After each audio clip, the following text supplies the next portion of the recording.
والصلاة والسلام على أشرف المرسلين وعلى آله وصحبه أجمعين أما بعد.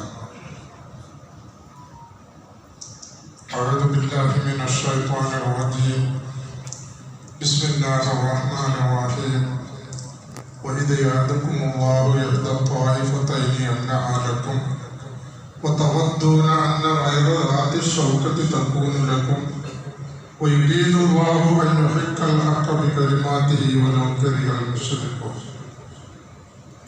قال رسول الله صلى الله عليه وسلم لا يجتمع في رجل غبار في سبيل الله ودخان جهنم. والله لولا الله ما اهتدينا ولا تصدقنا ولا صلينا وأنزلا سكينة علينا وثبت الأقدام إن لاقينا والمشركون قد بغوا علينا إذا أرادوا فتنة أبينا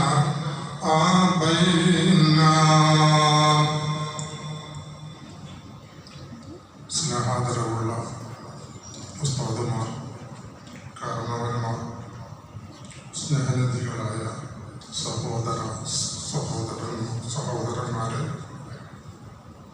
വിദ്യാർത്ഥികളെ,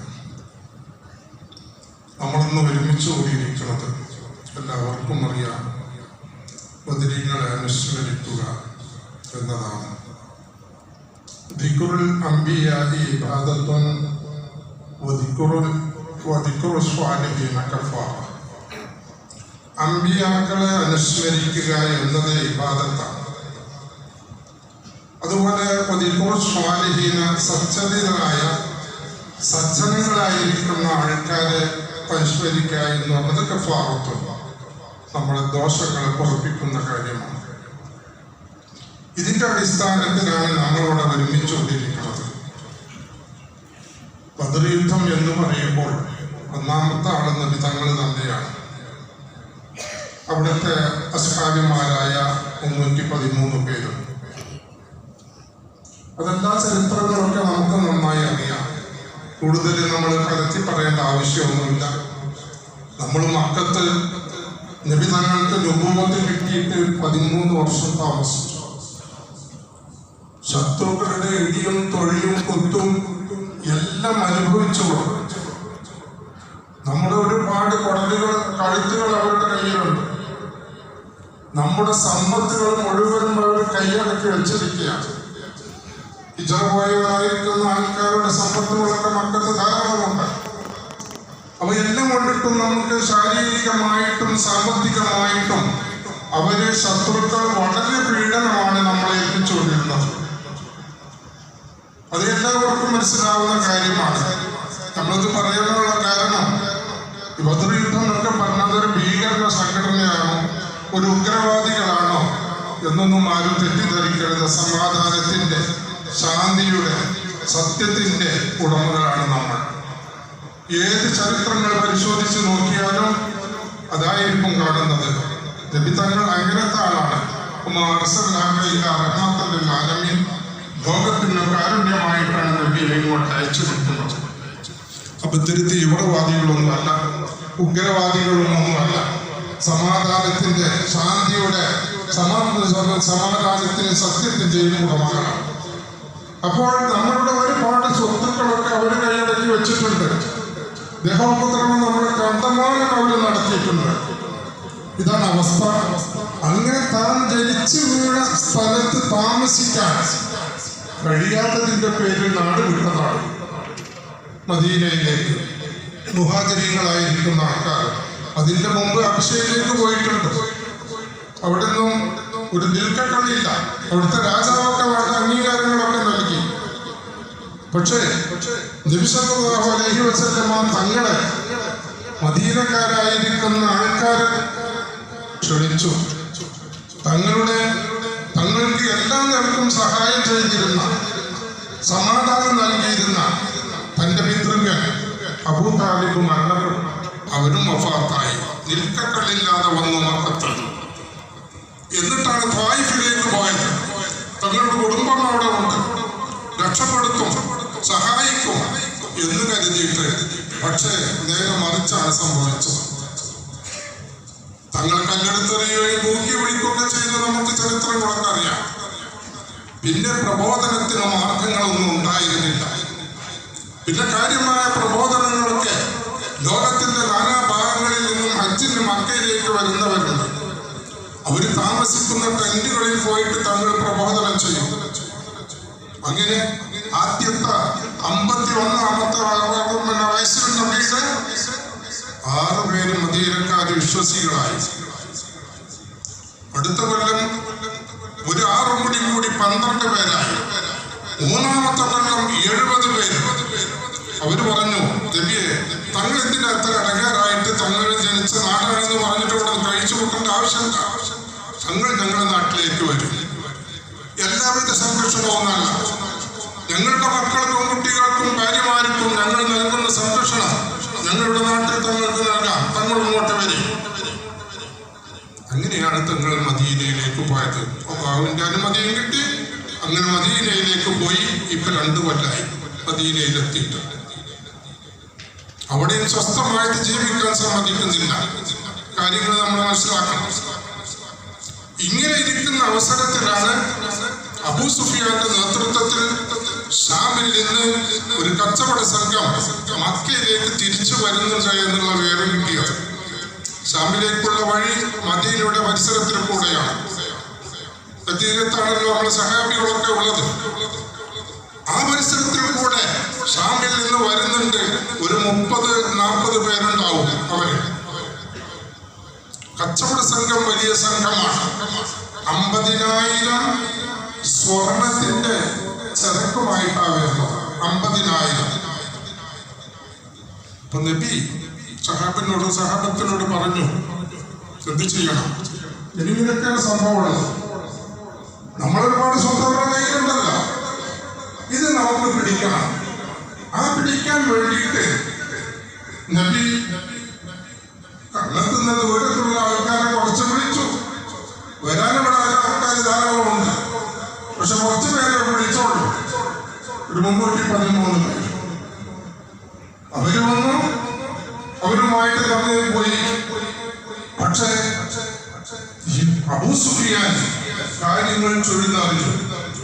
ഓരോ അടി വെക്കുമ്പോഴും മദീനയുടെ പരിസരത്ത് വരുമ്പോൾ ഓരോ അടി വെക്കുമ്പോഴും ഇവര്, അതായത് മുഹമ്മദും പാർട്ടിയും എന്താ ചെയ്യുന്നു സൂക്ഷ്മ നിരീക്ഷണത്തിലാണ് വന്നുകൊണ്ടിരിക്കുന്നത്.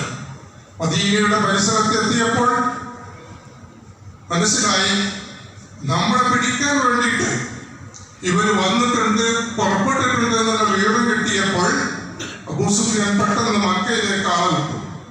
ലംലമിനെ ആളെ വിട്ടു. 20 മിസ്കാല് അവർക്ക് സമ്മാനം കൊടുക്കാമെന്ന് പറഞ്ഞിട്ടാണ് വിട്ടത്. നിങ്ങളുടെ കച്ചവട സംഘത്തെ മുഹമ്മദും പാർട്ടിയും പിടിച്ചെടുക്കാൻ വേണ്ടി പുറപ്പെട്ടിട്ടുണ്ട്, വേണമെങ്കിൽ രക്ഷപ്പെടുത്തിക്കോളേ എന്ന് പറഞ്ഞുകൊണ്ട് ഈ വിവരം കിട്ടേണ്ട പണി അബൂജഹലല്ലേ, അങ്ങേയറ്റത്തെ ശത്രുത. അവൻ അവിടെ എല്ലാ ആൾക്കാരെയും തയ്യാറാക്കി. ഇതോടുകൂടിയിട്ട് മുഹമ്മദിനെയും പാർട്ടിയും എന്നേക്കുമായി ഈ ഭൂമിയിൽ നിന്ന് നിഷ്കാസനം ചെയ്യുക എന്ന ഏക ലക്ഷ്യത്തിൽ സർവായുധധാരികളായ 950 പേര്, കറക്റ്റ് പറഞ്ഞാൽ മൊത്തം പറയും 1000 പേര് എന്ന് അവിടുന്ന് പുറപ്പെട്ടു. ഉടൻ അബൂ സുഫിയാൻ മറ്റൊരു വഴി തേടി കടപ്പുറത്തിൽ കൂടെ കഴിച്ചിലായി രക്ഷപ്പെട്ടു. ഉടൻ മക്കത്തേക്ക് വിവരം കൊടുത്തു, ഞങ്ങൾ രക്ഷപ്പെട്ടിട്ടുണ്ട്, ഇനി വരേണ്ടതില്ല, നിങ്ങളാരും പോരേണ്ടതില്ല എന്ന് പറഞ്ഞു. അല്ലല്ല, പോകാതിരിക്കാൻ പറ്റില്ല. ആരെ? അബൂജഹൽ ചാകാൻ വേണ്ടിയിട്ട് അയ്യാ എന്ത് കൊടുത്തിട്ടും നമ്മളിന്ന് പിന്തിരിയുടെ പ്രശ്നമില്ല. ഓർക്ക് മുതലിന്റെ പേര് നമ്മൾ എടുത്തു. ചറവടത്തിന് ഒറ്റൊന്നിനില്ലാതെ അവശേഷിക്കുകയില്ല, ഒറ്റൊന്നിനെ അവശേഷിക്കുള്ളൂ എന്ന് പറഞ്ഞുകൊണ്ട് ധാർഷ്ട്യം ധിക്കാരം കാണിച്ചുകൊണ്ടിട്ടാണ് അവിടെ പുറപ്പെട്ടത്. ഈ വിവരം തങ്ങൾക്ക് കിട്ടിയപ്പോൾ സഹാബത്തിനെ വിളിച്ചിട്ട് പറഞ്ഞു, നമ്മൾ എന്ത് ചെയ്യണം? സിദ്ദീഖ് എന്നവരും ഉമർ എന്നവരും നല്ല നിലക്ക് സംസാരിച്ചു, എന്ത് വേണമെങ്കിലും ചെയ്യാം. എന്ത് വേണമെന്ന് പറഞ്ഞാല് അബൂ സുഫിയാനും കൂട്ടരും ഒഴിവായി പോയിട്ടുണ്ട്. ഇനി നമ്മളോട് യുദ്ധം ചെയ്യാൻ അബൂ ജഹലിന്റെ നേതൃത്വത്തിൽ ഒരു സംഘം വരുന്നുണ്ട്. അവരോട് നമ്മൾ യുദ്ധം ചെയ്യണോ വേണ്ടയോ അതാ ചോദിക്കണം. അപ്പൊ ഇവരൊക്കെ നല്ല മറുപടികൾ പറഞ്ഞു. പിന്നെ തങ്ങൾ പറഞ്ഞു അശീറൂലേ പറയും അഭിപ്രായം പറയും. അപ്പൊ സഅദ് ബിൻ മുആദ് എഴുന്നേറ്റിട്ട് പറഞ്ഞു, അത് ഞങ്ങളെയാണോ തങ്ങൾ ഉദ്ദേശിക്കുന്നത് അല്ലേ? എനിക്ക് മനസ്സിലായി. കാരണം അത് പറയാനുള്ള കാരണം തങ്ങൾ നബിനെയും സഹാബത്തിനെ അങ്ങോട്ട് ക്ഷണിച്ചു കൊണ്ടുപോയത് എന്താ പറഞ്ഞത്? ഞങ്ങളുടെ നാട്ടിൽ ഞങ്ങളുടെ ഭാര്യമാരെയും കുട്ടികളെയും ഏത് നിലത്ത് ഞങ്ങൾ സംരക്ഷിക്കും, ആ ഒരു സംരക്ഷണം തങ്ങൾക്കും നൽകാം, തങ്ങളുടെ ഒപ്പമുള്ളവർക്കും. മദീനയിൽ സംരക്ഷണം നൽകാന്ന് പണ്ട് വാക്ക് കൊടുത്തിട്ടുള്ളൂ. അതാ ഇപ്പൊ ബദർ എന്ന് പറയുന്നത് മദീനയുടെ പുറത്തുള്ള സ്ഥലമാണ്. അതാ തങ്ങൾ പറഞ്ഞത് അഭിപ്രായം പറയണം എന്ന് പറയുമ്പോ സിദ്ദീഖും കൂട്ടി ഒരൊക്കെ മുഹാജിരികളെ മക്കത്ത് നിന്ന് പോയാല ഒരു വിനത്തിനും തയ്യാറാവില്ല. ഈ അൻസാരികള് മദീനത്തിലുള്ള സ്ഥലത്ത് അത് ഞങ്ങൾ സംരക്ഷിക്കാം എന്ന് മാത്രമേ പറഞ്ഞിട്ടുള്ളൂ അന്ന്. അപ്പൊ അതിനാ തങ്ങൾ പറയണത് അഭിപ്രായം പറയണം. അപ്പൊ മൂപ്പര് സഅദ് ബിൻ മുആദ് എന്നവരെ എഴുന്നേറ്റിട്ട് പറഞ്ഞു,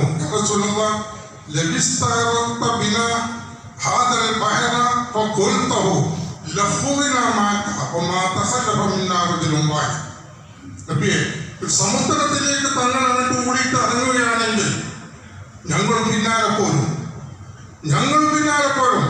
ഞങ്ങളുടെ കൂട്ടത്തിൽ ഇന്ന് ഒരു വ്യക്തി പോലും പിന്തിരിയുകയില്ല. ഞങ്ങൾ ഒരിക്കലും പണ്ട് മൂസാ നബിയോട് തന്റെ കൗമ് പറഞ്ഞു, പണ്ട് മൂസാ നബിയോട് പറഞ്ഞു, മൂസേ നീയും എന്റെ റബ്ബും പോയിട്ട് യുദ്ധം ചെയ്തോ, ഞങ്ങൾ ഇവിടെ ഇരിക്കാം. ആ ഒരു വാക്ക് ഞങ്ങൾ തൊള്ളയിൽ നിന്ന് വരില്ല. മറിച്ച്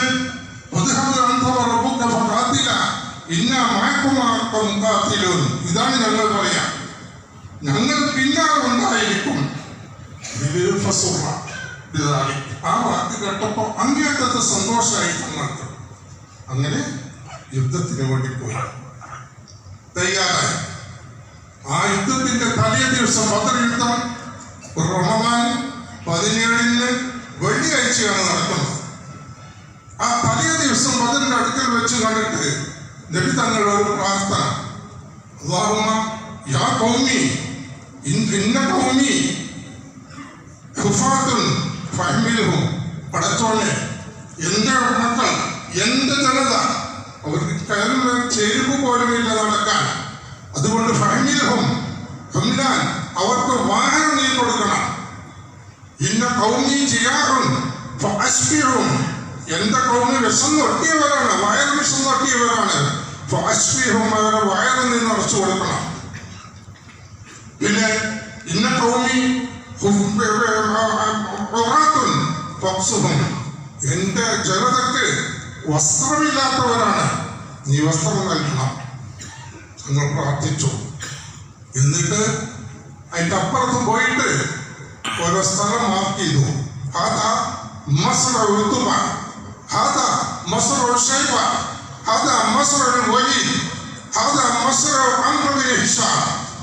ഓരോരുത്തരുടെയും നെടുന്തൂണുകൾ, മക്കയിലുള്ള കുഫാറിന്റെ നെടുന്തൂണുകൾ ഓരോരുത്തരും ചത്ത് വീഴുന്ന സ്ഥലം തങ്ങൾ മാർക്ക് ചെയ്തു. ഇത് ഷൈബത്ത് ചത്ത് വീഴുന്ന സ്ഥലം, ഇത് അബൂജഹൽ ചത്ത് വീഴുന്ന സ്ഥലം. ഓരോ സ്ഥലത്തും തങ്ങൾ മാർക്ക് ചെയ്തു. അബ്ദുല്ലാഹി ഇബ്നു മസ്ഊദ് എന്നവർ പറയാണ്, യുദ്ധം കഴിഞ്ഞ് നോക്കുമ്പോൾ തങ്ങൾ ഇന്നലെ വരേണ്ടതായിരിക്കുന്ന ആ സ്ഥലത്ത് തന്നെയാണ് ഇവരൊക്കെ ചത്തു വീണത്. അങ്ങനെ കൂടുതൽ സമയമൊന്നും യുദ്ധമുണ്ടായിട്ടില്ല.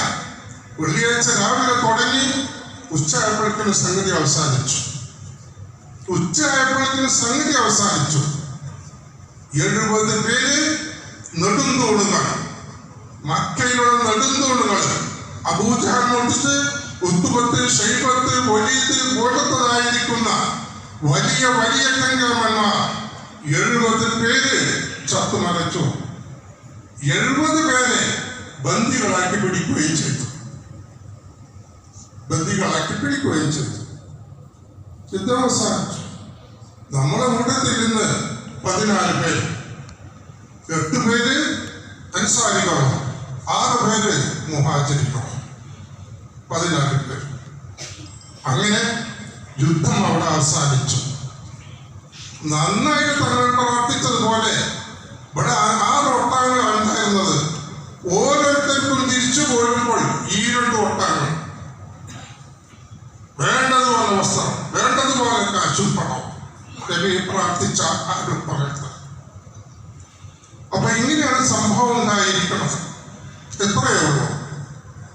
അതൊക്കെ കഴിഞ്ഞ് നബി തങ്ങൾ അവിടെ 2-3 ദിവസം താമസിക്കും. സാധാരണ നമ്മൾ പേടിച്ച് ഒളിച്ചോടുന്നവരല്ല എന്ന് മനസ്സിലാക്കാൻ വേണ്ടി. ഏത് യുദ്ധം കഴിഞ്ഞാലും ഇവിടെ 2-3 ദിവസം കഴിഞ്ഞിട്ട് തിരിച്ചു പോരുള്ളൂ. നിങ്ങൾ ഇനിയും വേണമെങ്കിൽ വന്നോളൂ, ഇവിടെ ഉണ്ട് ഞങ്ങൾ എന്നറിയിക്കാൻ വേണ്ടി. യുദ്ധങ്ങളൊക്കെ കഴിഞ്ഞു. ഈ രൂപത്തിലൊക്കെ കലാശിച്ചു. അങ്ങനെ കുറച്ച് ദിവസം കഴിഞ്ഞതിന് ശേഷം ഇങ്ങനെ ഇരിക്കുമ്പോൾ ഉമർ റളിയല്ലാഹു അൻഹു അവരൊക്കെ മദീനത്തിരിക്കുകയാണ്. പള്ളിയിൽ നബി തങ്ങളൊക്കെ ഉണ്ട്. ആ സമയത്തുണ്ട് ഉമൈർ ഇബ്നു വഹബ് ഇങ്ങനെ വന്നു. പള്ളിയുടെ മുൻഭാഗത്ത് വാഹനം നിർത്തി. അപ്പോൾ ഉമർ റളിയല്ലാഹു അൻഹു കണ്ടു, ഈ ചങ്ങാതിന്റെ വരവ് നല്ലിയുള്ള വരവല്ല. ഇവന്റെ വരവ്, ഈ ദുഷ്ടൻ അവൻ എന്തെങ്കിലും ചെയ്തേക്കും മടങ്ങുള്ളൂ. ഉടൻ നബിയുടെ അടുത്തേക്ക് വന്നു, നബിയെ ഉമൈർ വരുന്നുണ്ട്. അൻസാരികളുണ്ടായിരുന്ന ചുറ്റുഭാഗത്തും അവരോട് പറഞ്ഞു, ശ്രദ്ധിക്കാൻ കേട്ടോ, നബിന് എന്തെങ്കിലും ചെയ്തു പോയെങ്കിൽ. അങ്ങനെ അവൻ പള്ളിയിലേക്ക് കയറി ഉമൈർ കോളർ പിടിച്ചു കൊണ്ടുപോയി നബിന്റെ അടുത്തേക്ക്. തങ്ങൾ പറഞ്ഞു, ഉമർ വിട്ട് ഉദിനു ഉമേർ ഇങ്ങോട്ട് വാ, ഉമേർ ഇങ്ങോട്ട് വാ. എന്നിട്ട് വന്നതിന് ശേഷം തങ്ങൾ ചോദിച്ചു. അപ്പൊ വന്നേക്ക് പറഞ്ഞു, അൻകം സബാഹൻ, ഗുഡ് മോർണിംഗ്, സലാം പറയാം. അവരെ അന്നത്തെ സലാമാണ്. അൻകം സബാഹൻ, ഗുഡ് മോർണിംഗ് പറഞ്ഞു. തങ്ങൾ പറഞ്ഞു, അത് അക്രമനല്ലാഹു ബിതഹിയ്യത്തിൻ ഖൈറിൻ മിൻ തഹിയ്യതിക, തഹിയ്യത്തി അഹ്ലിൽ ജന്ന, അസ്സലാമു അലൈക്കും. ഞങ്ങളുടെ അഭിവാദ്യം അല്ലാഹു ഞങ്ങൾ നൽകിയിട്ടുള്ളത് സ്വർഗ്ഗക്കാർ പരസ്പരം അഭിവാദ്യം ചെയ്യുന്ന കലിമത്ത് അസ്സലാമു അലൈക്കും. അന്റെ അന്യം സഹായം ഇവിടെ വേണ്ട.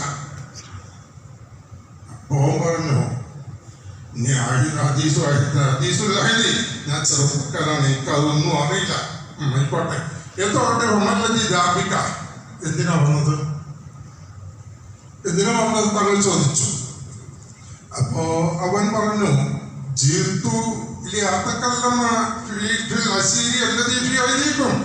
നിങ്ങളുടെ കയ്യിലുണ്ടല്ലോ ഒരു ബന്ദി, അതെന്റെ മോനാവാഹ്. അവന്റെ കാര്യം സംസാരിക്കാൻ ആശയമില്ലേ, ഒരിക്കൽ ഗുണം ചെയ്തു കൊടുക്കണം കേട്ടോ എന്നും വേണ്ടിയിട്ടാണ്. അപ്പൊ ചോദിച്ചു, എന്റെ കൗത്തിൽ തൂക്കിയ വാളെന്തിനാ? അസീറിന്റെ കാര്യം സംസാരിക്കാനാണെങ്കിൽ ഈ വാളെന്തിനാ തൂക്കിയിരിക്കുന്നത്? അപ്പൊ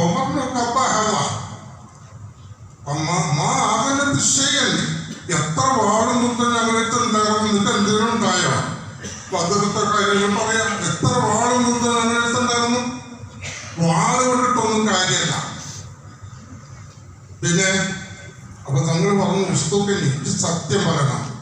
അല്ലെങ്കിൽ എന്തിനാണ് ഇത് വന്നത്? ജീത്ത, നീ വന്ന കാര്യം ശരിക്കും സത്യം എന്നോട് പറയണം. ജീത്തു ഇല്ലാതില്ല, ഞാൻ അതിനെ വന്നത്. എന്റെ മകനുണ്ടൊരു ബന്ധി നിങ്ങളുടെ കയ്യിൽ, അവന്റെ കാര്യം സംസാരിക്കാനാ. അതിൽ തങ്ങൾ പറഞ്ഞു, മറ്റൊരു കാര്യം കേൾക്കണം കേട്ടോ. ഉമൈർ, നീയും സഫ്വാൻ ബിൻ ഉമയ്യത്തും ഹിജ്ർ ഇസ്മായിൽ ഇരുന്നു കൊണ്ട് ബദറിൽ കൊല്ലപ്പെട്ട നിങ്ങളുടെ നേതാക്കളുടെ കാര്യങ്ങൾ നിങ്ങൾ സംസാരിച്ചു. അങ്ങേയറ്റത്തെ കുണ്ടിതം, അങ്ങേയറ്റത്തെ വ്യസനം നിങ്ങൾ രേഖപ്പെടുത്തി, രണ്ടുപേരും തമ്മിൽ. എന്നിട്ടോ നീ പറഞ്ഞത് എന്താണ്? ലൗല ദൈനുൻ അലയ്യ വഇയാലുൻ ഇൻദി ലഖറജ്തു ഹത്താ ഖതൽതു മുഹമ്മദ്. ഈ ഉമേർ പറയാ, എനിക്ക് കുറച്ച് കടമുണ്ട്, കുട്ടികളും മക്കളുണ്ട്, ഇത് രണ്ടും ഇല്ലായിരുന്നുവെങ്കിൽ ഞാൻ ഇപ്പൊ പോയിട്ട് മുഹമ്മദിന്റെ തലയെടുക്കും.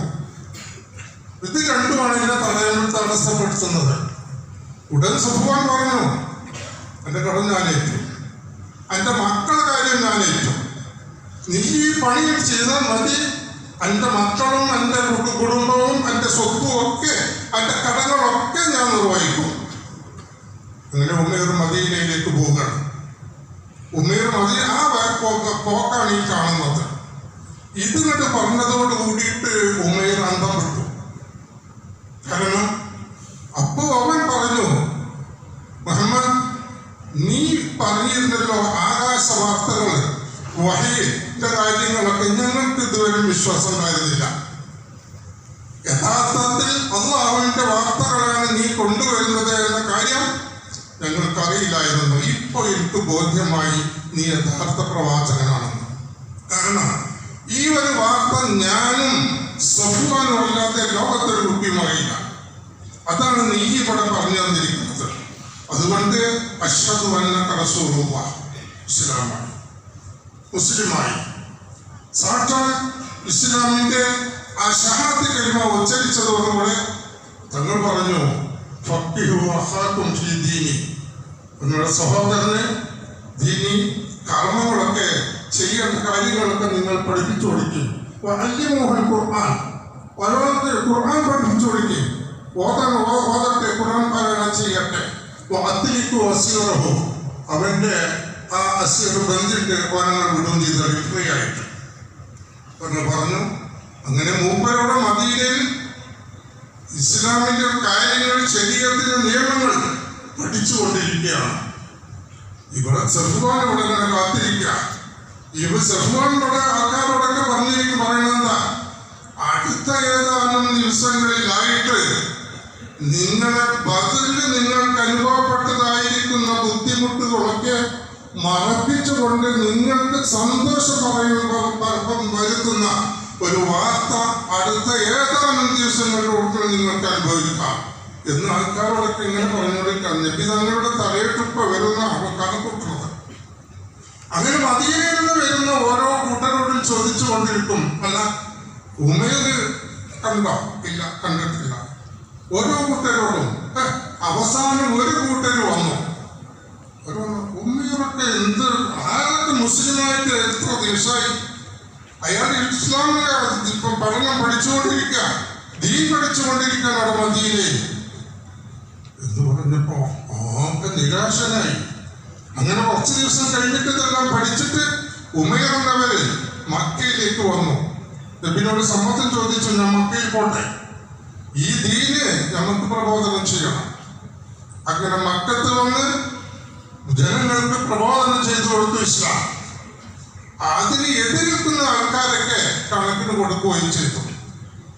അങ്ങനെ നബി സല്ലല്ലാഹു അലൈഹി വസല്ലം തങ്ങൾ യഥാർത്ഥ പ്രവാചകനാണെന്ന് ഇനി ഒരുപാട് കണക്കുകളൊക്കെ ഏതെങ്കിലും ആൾക്കാർ ചത്തു വീഴുന്ന സ്ഥലങ്ങൾ തന്നെ പറഞ്ഞില്ലേ. അങ്ങനെ ഒരുപാട് സ്ഥലങ്ങളുള്ള ഒരുപാട് സംഭവങ്ങളിൽ ബദറിൽ തന്നെ ഉണ്ട് തങ്ങൾ യഥാർത്ഥ പ്രവാചകനാണെന്ന് മനസ്സിലാക്കുന്നവർക്ക്. ഏതായാലും ഇങ്ങനെയൊക്കെയാണ് ബദരീങ്ങളുടെ അവസ്ഥയുള്ളത്. അപ്പോ നമുക്ക് അവരുടെ പുണ്യം കരസ്ഥമാക്കാനാണ് ഇത്തരം സദസ്സുകളൊക്കെ നമ്മൾ സംഘടിപ്പിച്ചിരിക്കുന്നത്.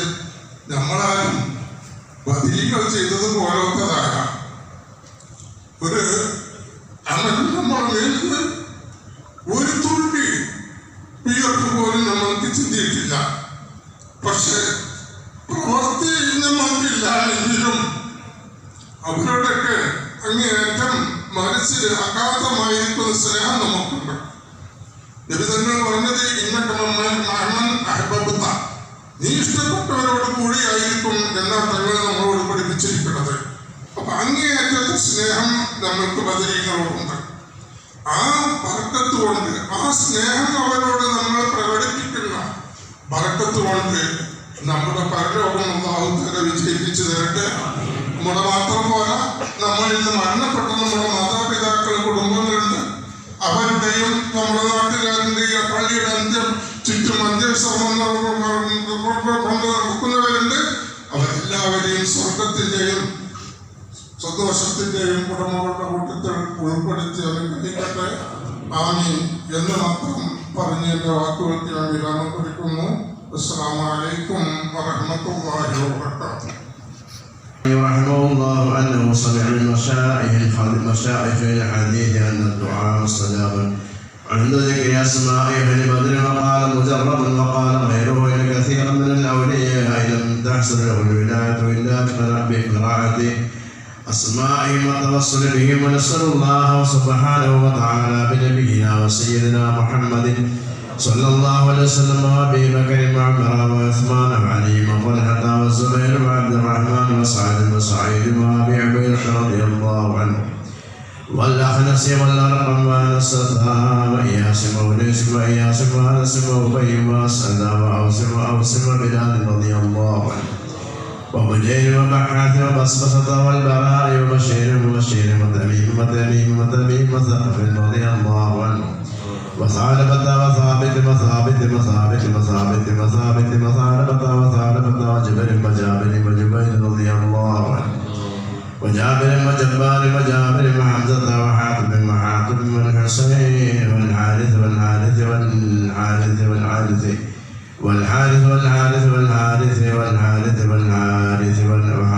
رضي الله عنه والحارث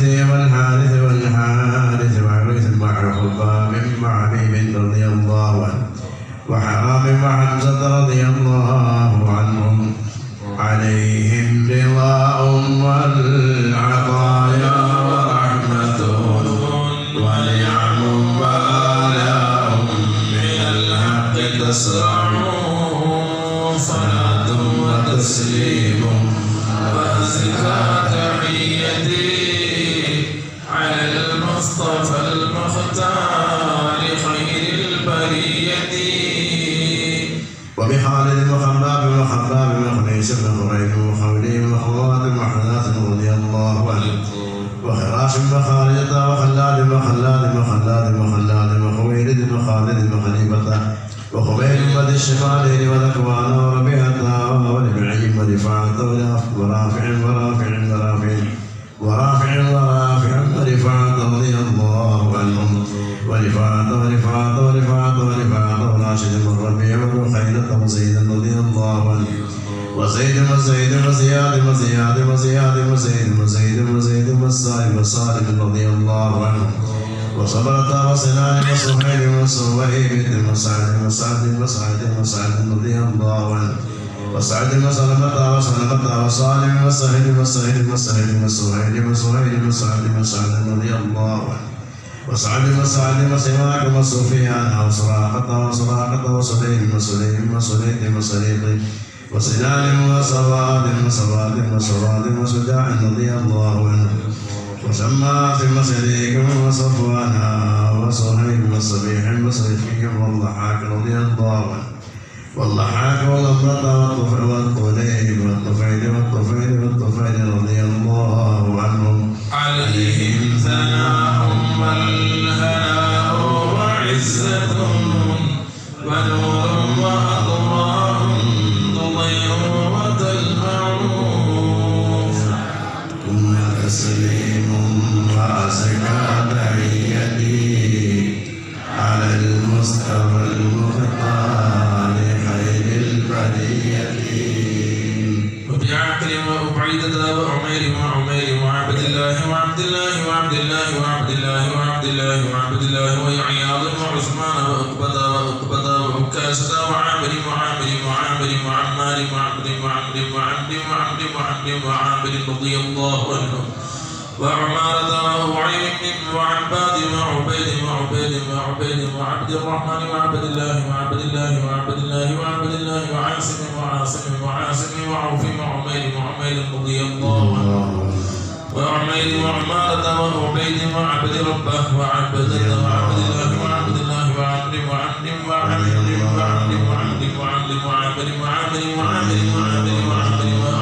رضي الله وعاصم وعصيمة وعبس وعباد وعباد وعبد الله وعبد الله وعبد الله وعبد الله وعبد الله وعبد الله والعجلان وعدبان وعتبة وعطية رضي الله عنهم عليهم سرور والفخر ورحمة وجود وإحسان تزيد وترفع وبغنم والفاكه وفروة وقدامة وقدادة وقدبة وقيس وكعب ولبدة وبحجاج ومالك ومقداد ومصلح ومصلح ومحرز ومعلم ومبشر ومحمد والمنذر ومالك ومعلم ومعذب ومسعود ومعبد ومعاذ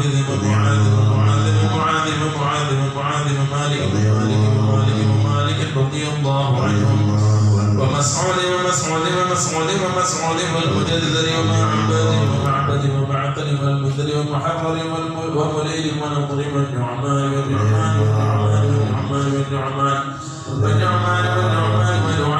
ونوفل رضي الله عنهم عليهم تحيات وفوز ومنة وفضل وإكرام ضعف وأسرع صلاة وتسليم وأزكى تحيتي على المصطفى المختار خير ويزيد وأبي سنان وأبي بخشي رضي الله عنه وأبي كبشة وأبي سلمة وأبي سبرة وأبي حذيفة وأبي عقيل وأبي الحيثم وأبي كليب وأبي لبابة وأبي حنة رضي الله وأبي حبة وأبي طياح وأبي شيخ وأبي دجانة وأبي طلحة وأبي العمر وأبي أيوب وأبي حبيب وأبي قيس وأبي خلاد وأبي خارجة وأبي صيرمة وأبي خزيمة وأبي قتادة وأبي داود وأبي صريد وأبي حسن وأبي اليسر وأبي مسعود رضي الله عنهم عليهم سلام والهدايا وبهجة بلا مدى الشمس تجري وتطلع صلاة وتسليم وأزكى تحيتي على المصطفى المختار خير البرية وبسائر الصحابة أجمعين رضوان الله تعالى عنهم أن تحفظنا من جميع البلايا والسرور وأن تورثنا بقضاء حاجات الفرح والسرور وأن تجعلنا من عبادك الصالحين يوم القضاء والنشور وصلى الله على سيدنا محمد وعلى آله وصحبه وسلم كلما ذكره الذاكرون وغفل عن ذكره الغافلون رضي الله عن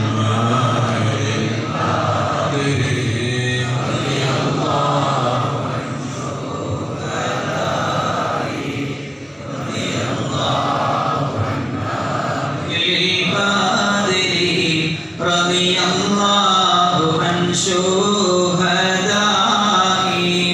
رضي الله عن أهل البدر رضي الله عن شهدائي توسلنا ببسم الله وبالهادي رسول الله وكل مجاهد لله بأهل البدر يا الله صلاة الله سلام الله على طه رسول الله صلاة الله سلام الله على ياسين حبيب الله سلم الأمة من الآفات والنقمة ومن هم ومن غمة بأهل البدر يا الله صلاة الله سلام الله على طه رسول الله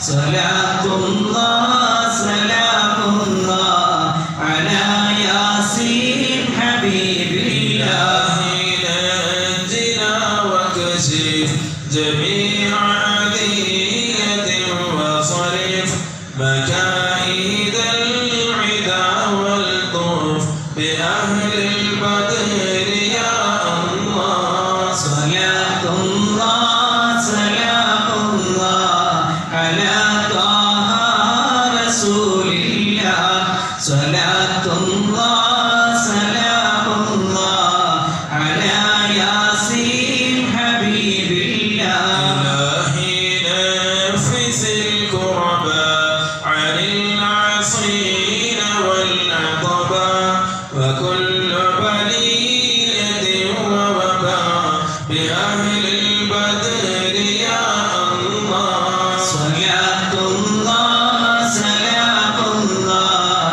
على طه رسول الله صلاة الله سلام الله على ياسين حبيب الله كم من حمية حصلت وكم من ذلة فصلت وكم من نعمة وصلت بأهل البدر يا الله صلاة الله سلام الله على طه رسول الله صلاة الله سلام الله على ياسين حبيب الله كم أغنيت ذا العسر وكم موليت ذا الفقر وكم عافيت ذا الوزر